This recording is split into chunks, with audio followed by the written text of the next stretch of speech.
2024ஆம் ஆண்டு 8ஆம் மாதம் 20ஆம் திகதி கண்டி நகரில் உள்ள செங்கடகட புனித தலதா பிரகர தலதா மாளிகையின் பிரகர நிறைவு பெற்றது.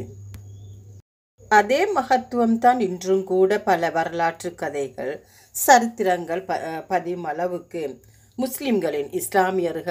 இஸ்லாமியர்களின் சேவைகள், இன ஒற்றுமைகள், ஆளுமைகள் இலங்கை தாய் நாட்டுக்கு மிகவும் கண்ணியமாகவும் நேர்த்தியாகவும் அவருடைய பங்களிப்பு இடம்பெற்று வருகின்றன.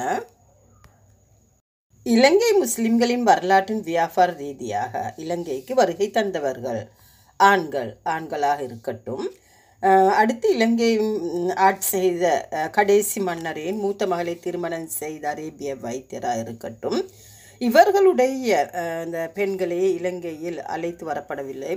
இவர்கள் வியாபார ரீதியாகவும் மன்னரின் ஆணைப்படியும் தான் இவர்கள் இலங்கைக்கு வருகை தந்து இவர்கள் இங்குள்ள சிங்கள வம்சாவளியில் உள்ள பெண்களை திருமணம் செய்து அவர்களுடைய வம்சாவளியில் வாழும் வம்சத்தினர் ஏராளம்.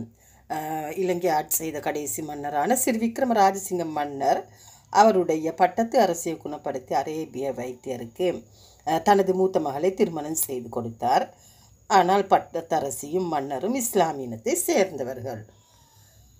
இன்று இலங்கையில் ஸ்ரீ விக்ரம ராஜசிங்க மன்னருடைய வரலாற்றிலிருந்து இன்று வரை 6வது வம்சவழியில் ராஜ வைத்தியசேகர துவேகுட ரணசிங்க புத்தியன்சலாகிய வைத்திய கௌர் அல்ஹாஜ் எம்எம் இர்ஷாத் அவர்களும் அவர் 6வது வம்சவழியிலும் நான் 7வது தலைமுறையிலும் இன்று உள்ளேன். எனக்கு கனவின் மூலம் காட்டுவதுண்டு. மன்னருடைய சரித்திர கதைகள், ஆளுமைகள், வரலாற்று கதைகளை காட்டுவதுண்டு. ஸ்ரீ விக்ரம ராஜசிங்க மன்னர் இலங்கை ஆண்ட கடைசி மன்னர் ஆவார்.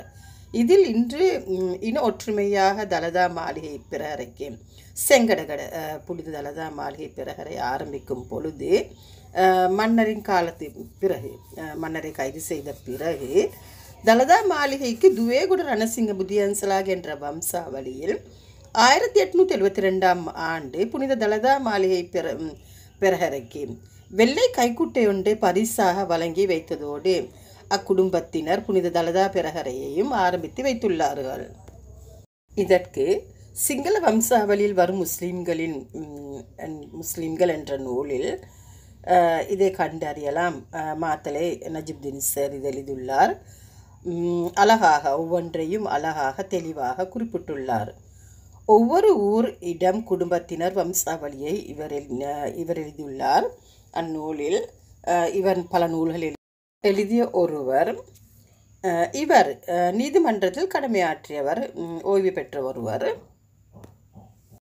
பிரதான காலத்தில் சீதாவுக்கு என அழைக்கப்பட்ட அவிசாவளிக்கு அருகாமையில் தல்துவே என்னும் கிராமம் உள்ளது.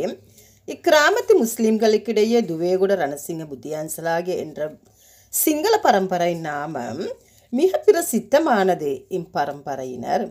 பரம்பரை பெயரை கொண்டவர் அநேகர் இன்று இங்கே வாழ்ந்து வருகின்றார்கள்.